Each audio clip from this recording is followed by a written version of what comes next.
جنگ خیبر کا واقعہ دوستوں، نبی پاک صلی اللہ تعالیٰ علیہ وسلم نے کس طرح سے اس جنگ میں آپ نے فتح پائی یا نہیں پائی، اس جنگ میں، جنگ خیبر میں کتنے مسلمان شہید ہوئے، کس طرح سے شہید ہوئے، اور نبی پاک صلی اللہ تعالیٰ علیہ وسلم جب آپ رات میں پہنچ گئے تھے تو آپ نے جنگ کا اعلان کیوں نہیں کیا تھا اور آپ نے رات میں حملہ کیوں نہیں کیا تھا۔ دوستو، اگر آپ کو جاننا ہے جنگ خیبر کا یہ واقعہ تو بنے رہیں لاسٹ تک اس ویڈیو میں۔ السلام علیکم دوستوں، جنگ خیبر کا واقعہ آج میں آپ کے سامنے پیش کروں گی۔ اور دوستو، اگر آپ نئے ہیں، آپ نے میرے چینل کو سبسکرائب نہیں کیا تو آپ میرے چینل کو سبسکرائب کر کے میری ویڈیوز کو لائک، شیئر اینڈ کمنٹس کریں۔ چلیے دوستو، اب شروع کرتے ہیں جنگ خیبر کا یہ واقعہ۔ مدینے سے 200 میل کے فاصلے پر ایک مقام ہے جس کا نام خیبر ہے۔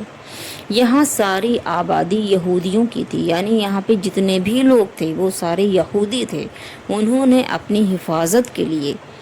یہاں بڑے بڑے مضبوط قلعے بنا رکھے تھے، یعنی وہ لوگ اپنی حفاظت کے لیے جہاں پہ رہتے تھے انہوں نے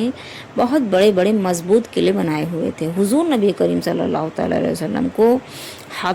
حدیبیہ کے سفر سے واپس آئے ابھی تھوڑے ہی دن ہوئے تھے کہ اطلاع ملی، یعنی کہ نبی پاک صلی اللہ تعالیٰ علیہ وسلم کو اس بات کی اطلاع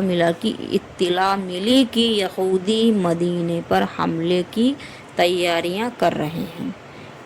یہودیوں نے بنو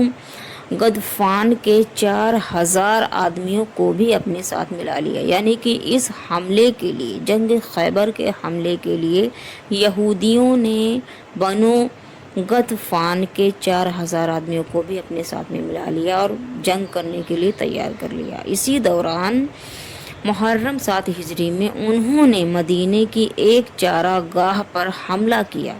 اور ایک مسلمان کو شہید کر دیا تھا۔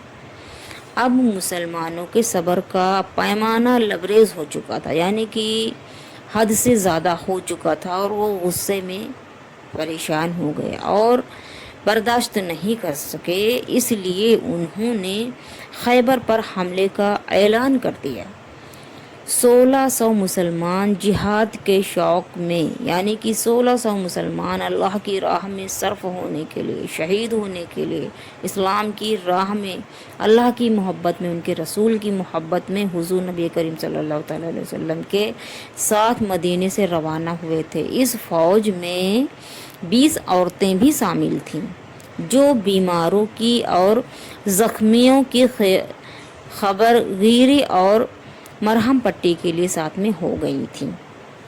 حضور نبی کریم صلی اللہ تعالیٰ علیہ وسلم نے